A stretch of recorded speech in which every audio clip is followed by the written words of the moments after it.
Hello there. My name's Mr. Evans. And this is my station.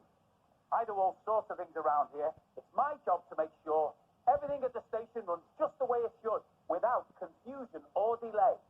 But no matter how busy I am, I always find time to read a story about the adventures of my good friend Thomas. Would you like to hear a story? That's fantastic. I'll tell you what, I'll meet you in my office. See you there. Oh, I was sure I'd get here first this time. I went to get my picnic basket. Maybe that slowed me down. I've made myself a picnic because this afternoon I'm going on a trip. I'm visiting another railway, one I've never been to before. It's a long way, so I brought plenty of sandwiches and a banana so I don't get hungry. I'll be travelling on a fast express train, like Gordon's Express. In today's story, Thomas goes on a long journey to somewhere he's never been before. And the story is called Journey Beyond Sodor. One sunny day on the island of Sodor, Henry ran into trouble in Vicarstown. A signal failed. Henry crashed. Henry needed repairs. The Fat Controller decided that James would take Henry's trucks to the mainland. James puffed with pride. Thomas wasn't happy that James got such a great job. And James thought he was the Fat Controller's favourite engine. Then an idea flew into Thomas's funnel. Early in the morning, Thomas went to the Vicarstown goods yard. He quietly took James's trucks and headed for the mainland. He was excited and a bit worried. He didn't know how to find the Bridlington goods yard to deliver the trucks. On the mainland, Thomas introduced himself to a crane called Beresford. Thomas asked for directions, but Beresford couldn't help. Thomas rolled on his way. Later, Thomas found a strange engine yard filled with old machine parts. Hi-de-hi! Nice to meet you, tooted an engine named Lexi. Another engine, Theo, rolled up. Thomas had never seen such odd engines. He asked what kind they were. We're experimental, Theo replied. We're test models, Lexi explained. Lexi and Theo had a friend called Merlin, but Thomas didn't see him.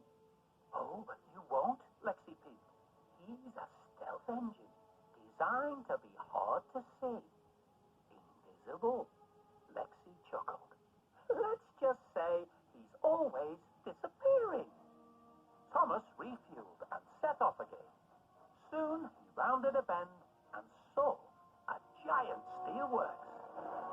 At the steelworks, Thomas met two huge engines. The big tank engine was called Hurricane. The diesel shunter was called Frankie. Thomas asked for directions to Bridlington. Oh, don't worry about going to the goods yard tonight, said Frankie. Just uncouple your trucks. So Thomas did. Long before dawn the next day, Frankie and Hurricane woke Thomas. They'd already delivered his trucks to Bridlington. Then I'd better get back to Sodor, Thomas replied sleepily. Oh, we helped you out, little tank engine, Frankie said. Now won't you help us? So, Thomas spent all day shunting ladle trucks and doing other hot and dangerous tasks. He was anxious to go home. But when Thomas was done, Frankie and Hurricane wouldn't let him go. There was more work to do. They locked him in the steelworks. Meanwhile, back on Sodor, the engines wondered, where was Thomas? And James was tired of doing his friends' jobs. I'm going to the mainland to bring him back, he said. That night at the steelworks, thunder crashed and lightning flashed. Thomas knew he had to escape while Frankie and Hurricane slept. He rolled through the dark, slowly building speed, and bashed through the gates. Thomas fled into the woods. Are you hiding? Asked the voice in the dark. I love hiding. I'm a stealth engine. Thomas knew the voice was Merlin's. Don't worry, Merlin whispered. You're with the best hider ever. Thomas felt safe. The big engines didn't find him. The next morning, Merlin was gone. As Thomas headed towards Sodor, he met Beresford again. Just as Frankie and Hurricane got near, Beresford quickly hoisted Thomas up and hid him. Just then, James rolled down the track and met Frankie and Hurricane. The three of them went off together. Thomas knew he had to save his friend, and he knew who could help. Thomas hurried to find the experimental engines again and asked Theo, Lexi, and Merlin to help save James. "We can't do anything," Theo said. "We can try," Merlin replied. "This is so exciting," Lexi tooted. Theo and Lexi pretended there was an accident. Frankie and Hurricane went to see what had happened. Thomas and Merlin snuck into the steelworks. "James," Thomas peeped, "we have to go." "Oh, I'm ready," James puffed. "I don't like this work at all." Frankie and Hurricane returned. They chased Thomas and James back into the steelworks. Theo tried to help, but he crashed into a control panel. A giant magnet swung out and stuck to Thomas. It lifted him and carried him toward a glowing furnace. Theo hit the release button.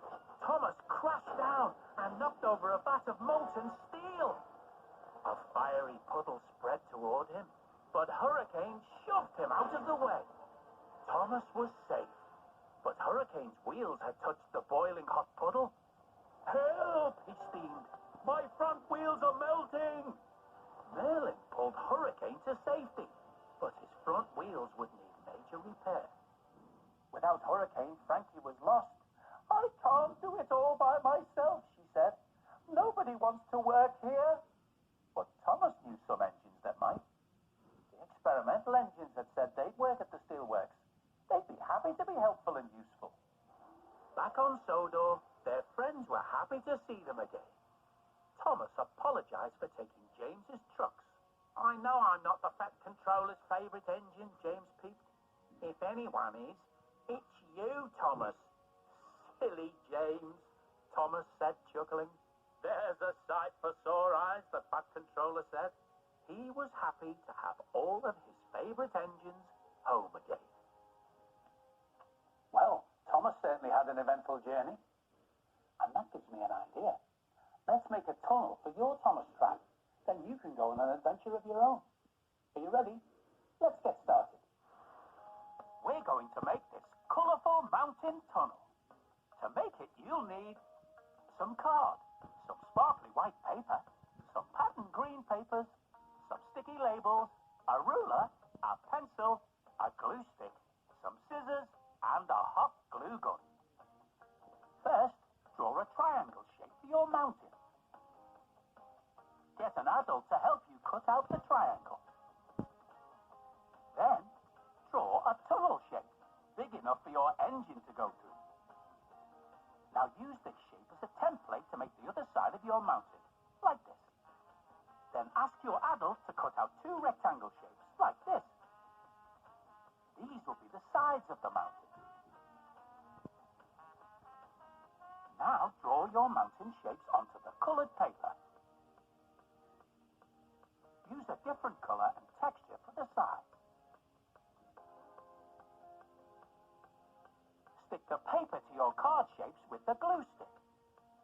Then get your adult to carefully glue all the pieces together with hot glue.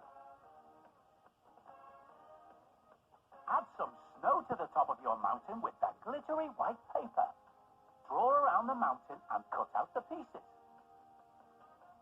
I'm cutting out some wavy shapes to look like the edge of the snow. Make another shape for the top and glue all the pieces on. Next, I'm using these sticky labels to add detail around the edge of the tunnel. They look a bit like bricks. And we're done. Are you ready for your big adventure?